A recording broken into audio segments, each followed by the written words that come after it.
देश में वक्फ संशोधन कानून को लेकर अभी तगड़ी बहस छिड़ी है। इसी कानून को लेकर संसद से लेकर सड़क तक सत्ता पक्ष और विपक्ष के बीच आर पार की लड़ाई है।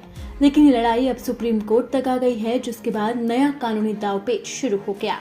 सर्वोच्च अदालत में जहां एक तरफ विपक्ष और मुस्लिम समुदाय की दलीलें हैं, तो वहीं दूसरी तरफ मोदी सरकार का पक्ष है। लेकिन अब जम्मू कश्मीर में पीडीपी अध्यक्ष महबूबा मुफ्ती कानून के खिलाफ जोरदार हुंकार भर रही हैं। उन्होंने कहा कि सुप्रीम कोर्ट को बड़ा दिल करते हुए इस बिल को रिजेक्ट करना होगा। सुप्रीम कोर्ट को ये दिखाना होगा कि देश के मुसलमानों के साथ कोर्ट है। पीडीपी ने हर जिले से हमने प्रोटेस्ट किए, कश्मीर के तमाम जिलों में हमने प्रोटेस्ट किए। कल मैंने देखा पुंछ में भी प्रोटेस्ट हुआ था। तो जो हमारे हाथ में हम तो वही कर सकते हैं।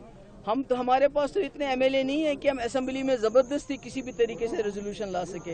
वो तो नेशनल कॉन्फ्रेंस कर सकती थी, मगर हमारी जद्दोजहद, हमने सुप्रीम कोर्ट में भी गए हम, और सुप्रीम कोर्ट ने किसी हद तक थोड़ा बहुत रिलीफ तो दिया है, मगर उससे काम नहीं चलेगा।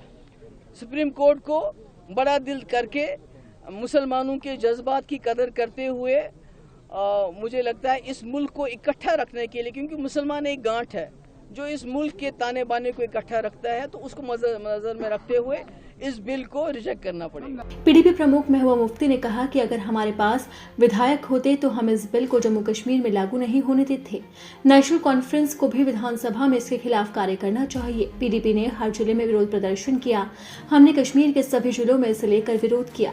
हम केवल वही कर सकते हैं जो हमारे हाथ में है। हमारे पास विधानसभा प्रस्ताव पारित करने के लिए पर्याप्त विधायक नहीं है। नेशनल कॉन्फ्रेंस ऐसा कर सकती थी। हम सुप्रीम कोर्ट भी गए और कुछ हद तक शीर्ष अदालत ने कुछ राहत दी, लेकिन वो पर्याप्त नहीं है। अब जहां मुफ्ती नेशनल कॉन्फ्रेंस पर ठीकरा फोड़ रही हैं, तो वहीं दूसरी तरफ नेशनल कॉन्फ्रेंस के नेता की भी प्रतिक्रिया सामने आई है। जब ये वक्फ अमेंडमेंट बिल पास पार्लियामेंट में हुई, तो यही खदशा था कि ये जो बिल है ये डिफरेंट रिलीजन्स में आपस में एक लड़ाई उठवा सकती है और किसी न किसी तरीके से कोई प्रॉब्लम क्रिएट कर सकती है, और वही हुआ। हम खुश हैं कि ऑनरेबल सुप्रीम कोर्ट ने इसमें बड़ा सीरियस नोटिस लिया। अब इन बयानों से साफ है कि वक्फ कानून को लेकर सियासत जोरों पर है और अब ये लड़ाई सुप्रीम कोर्ट में भी जारी है। अब देखना होगा कि वक्फ कानून को लेकर सुप्रीम कोर्ट क्या फैसला देता है और इस लड़ाई का अंत कब तक होता है।